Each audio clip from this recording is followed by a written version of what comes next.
ఉత్తరాంధ్ర అభివృద్ధి కూటమి ప్రభుత్వ ప్రధాన లక్ష్యమని మంత్రి కొలుసు పార్థసారథి అన్నారు. భోగాపురం గ్రీన్ ఫీల్డ్ విమానాశ్రయం ప్రారంభంతో ఉత్తరాంధ్ర అభివృద్ధికి కొత్త అధ్యాయం ప్రారంభం కానుందని ఆయన పేర్కొన్నారు. గత వైసీపీ ప్రభుత్వం ఉత్తరాంధ్ర అభివృద్ధిని నిర్లక్ష్యం చేసిందని, భూదోపిడీలు, పెట్టుబడుల తరలింపులతో రాష్ట్రానికి తీవ్ర నష్టం జరిగిందని ఆరోపించారు. భోగాపురం విమానాశ్రయం గ్లోబల్ ఆంధ్రాకు గేట్వేగా మారడంతో పాటు పరిశ్రమలు, ఎగుమతులు, ఉపాధి అవకాశాలకు ఊతమిస్తోందని తెలిపారు.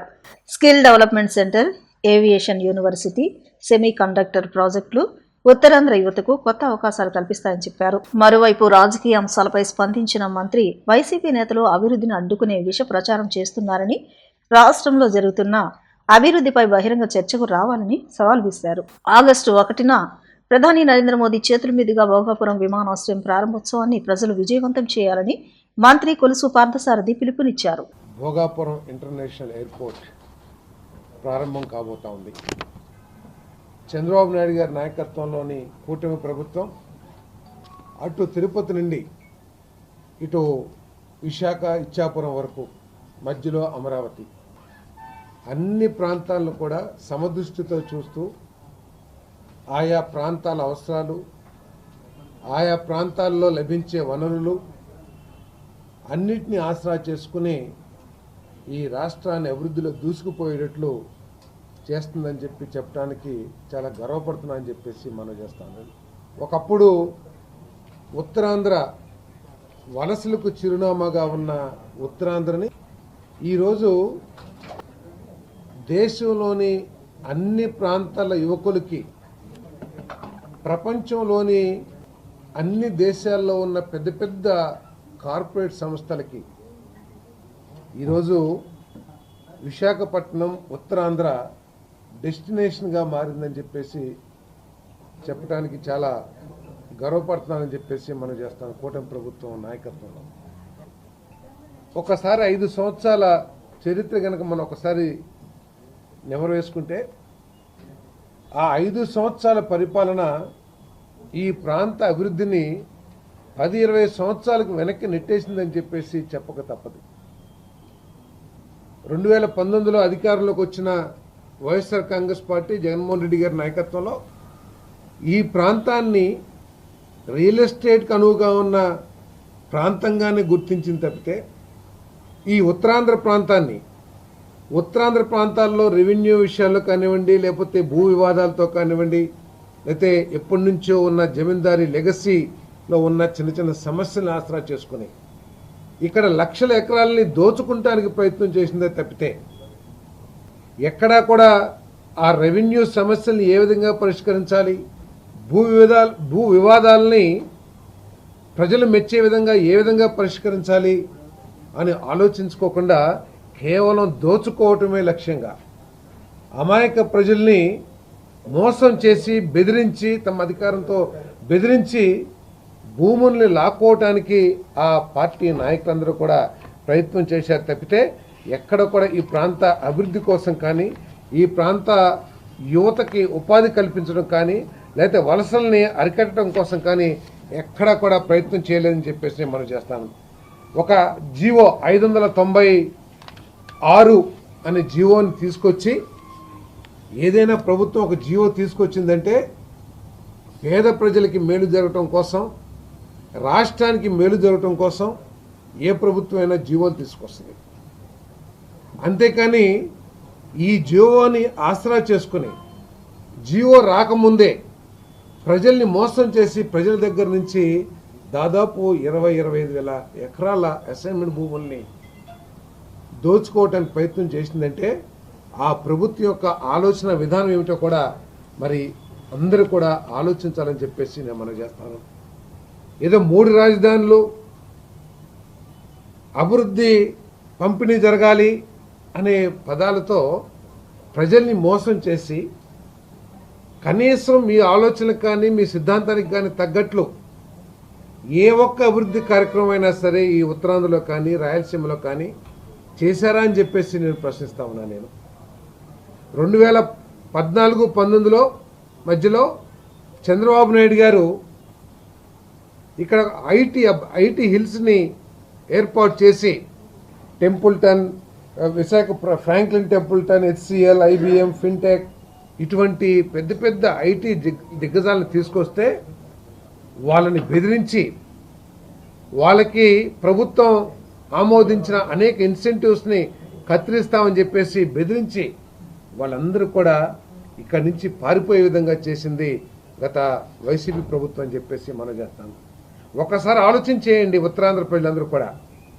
ఏదైతే ఆ రోజు చంద్రబాబు నాయుడు గారు ఆలోచన చేశారో ఈ ప్రాంతాన్ని ఐటీ హబ్గా తీర్చిదిద్దాలని, అదేవిధంగా ఐటీ సెజ్ సాధించి ఈ ప్రాంతాన్ని ఐటీ హబ్గా తీర్చిదిద్దడానికి ప్రయత్నం చేసిన అదే కనుక కొనసాగినట్లయితే ఏ విధంగా ఈ ఉత్తరాంధ్ర ఆంధ్రప్రదేశ్కి ఒక గ్రోత్ ఇంజన్గా, ఆంధ్రప్రదేశ్కి అన్ని ప్రాంతాల అభివృద్ధి కోసం ఒక రెవెన్యూ సోర్స్గా మారేదో, ఏ విధంగా ఈ ప్రాంత ప్రజలకి ఉపాధి లభించేదో ఒకసారి ఆలోచించేయమని చెప్పేసి నేను మనవి చేస్తా ఉన్నా. నేను మరి ఈరోజు ముఖ్యమంత్రి గారు చంద్రబాబు నాయుడు గారు ముఖ్యమంత్రి అవగానే ఈ ప్రాంతాన్ని అభివృద్ధి చేయాలి,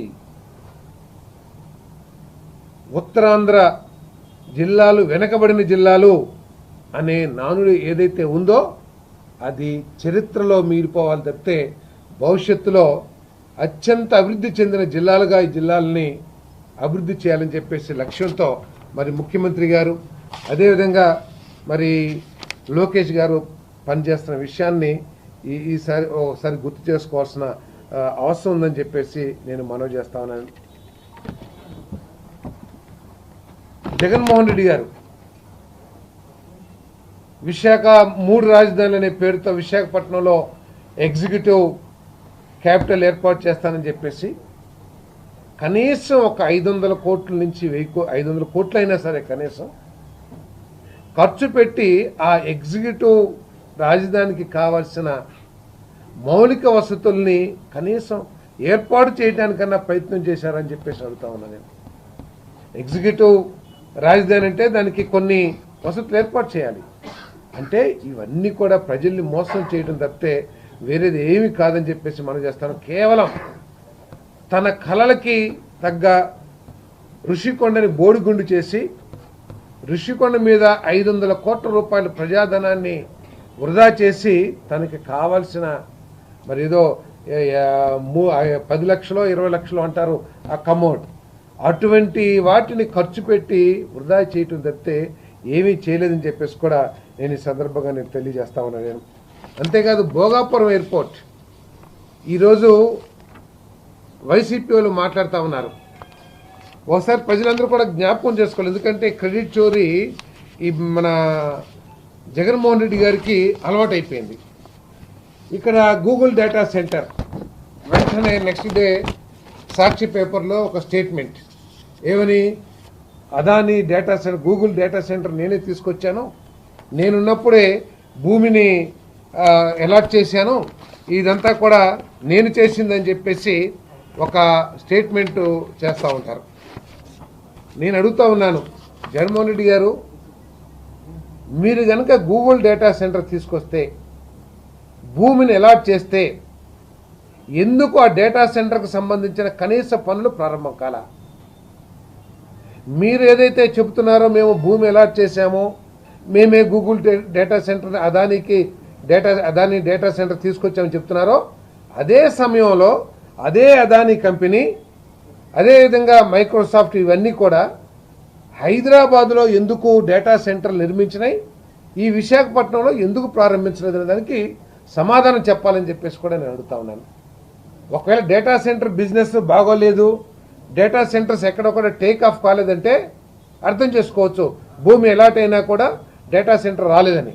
కానీ మీరు ఎప్పుడైతే మీరు భూమి ఇచ్చానని చెప్పుకుంటున్నారో, గూగుల్ నేనే తీసుకొచ్చానని చెప్పుకుంటున్నారో, అదే సమయంలో హైదరాబాద్లో అనేక డేటా సెంటర్లు వచ్చిన విషయం వాస్తవా కాదని చెప్పేసి మనం చేస్తాం. ఏమి బెదిరిస్తే ఆ డేటా సెంటర్లు పారిపోయినాయో కూడా సమాధానం చెప్పాలని చెప్పేసి కూడా నేను మరి వారిని కోరుతా ఉన్నా. నేను భోగాపురం గురించి ఈరోజు చెప్తా ఉన్నారు. ఆ రోజు ఏం మాట్లాడారో ఒకరు ఒకసారి అర్థం చేసుకోవాలి. ఎర్ర బస్సు కూడా రాని భోగాపురానికి ఎయిర్పోర్ట్ ఎందుకు? కోర్టులకు వెళ్ళి భోగాపురం ఎయిర్పోర్ట్ను ఆపేద్దాం అని బహిరంగంగా ప్రకటన చేశారా లేదా? విశాఖపట్నం ఎయిర్పోర్ట్లోనే మధ్యాహ్నం పూట ఈగలు తోలుకుంటుంటే ఇంకా కొత్త ఎయిర్పోర్ట్ ఎందుకు?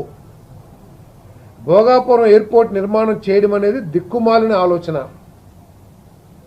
దోపిడీ కోసమే జిఎంఆర్ సంస్థకు ఎయిర్పోర్ట్ నిర్మాణ బాధ్యతలు. జిఎంఆర్ లాంటి సంస్థకు ఈ ఎయిర్పోర్ట్ ఇవ్వటం గర్వకారణం అని చెప్పేసి 23 ఫిబ్రవరిలో రెండోసారి శంకుస్థాపన టైంలో జగన్ గారు మాట్లాడారు. అంటే ఏ విధంగా జగన్మోహన్ రెడ్డి గారు ఈ రాష్ట్రాన్ని నాశనం చేశారో ఒకసారి ఆలోచించేయాలి. ఆయన చేసిన కార్యక్రమాల మూలంగా ఆయన చేసిన విధ్వంసం ఏదో ఉపన్యాసానికో లేకపోతే పత్రికా ప్రకటన కోసం విధ్వంసం అని అంటలా. పోలవరం తీసుకోండి, వాళ్ళే చెప్పారు 2021, 2022 కల్లా నీళ్లు ప్రవహింపజేస్తామని. దాన్ని ఆలస్యం చేశారు. ఒక్కసారి నష్టాన్ని కనుక లెక్కలేసినట్లయితే ఈ రాష్ట్రం ఎన్ని వేల కోట్ల రూపాయలు, లక్షల కోట్ల రూపాయలు ఈ రాష్ట్రంలో రైతాంగం నష్టపోయిందో ఏదైనా ఒక సంస్థ క్యాల్కులేట్ చేస్తే ఈ రాష్ట్రానికి వైసీపీ చేసిన నష్టం ఏంటో అర్థమవుతుందని చెప్పేసి మనం చేస్తాం. ఏదైతే ఐటీ కంపెనీలని ఆ రోజు చంద్రబాబు నాయుడు గారు ప్రారంభించారో ఐటీ హిల్స్లో, అవి కనుక వచ్చినట్లయితే ఈ రాష్ట్రానికి ఎంత మేలు జరిగేది? ఆదాయపరంగా కానివ్వండి, ఉపాధి పరంగా కానివ్వండి. ఒకసారి ఏదైనా సంస్థ విలువ కట్టినట్లయితే ఎన్ని లక్షల కోట్లు ఈ రాష్ట్రానికి జగన్మోహన్ రెడ్డి గారు లాస్ చేశారని చెప్పేసి అర్థమవుతుందని చెప్పేసి కూడా నేను ఈ సందర్భంగా మనవి చేస్తాను.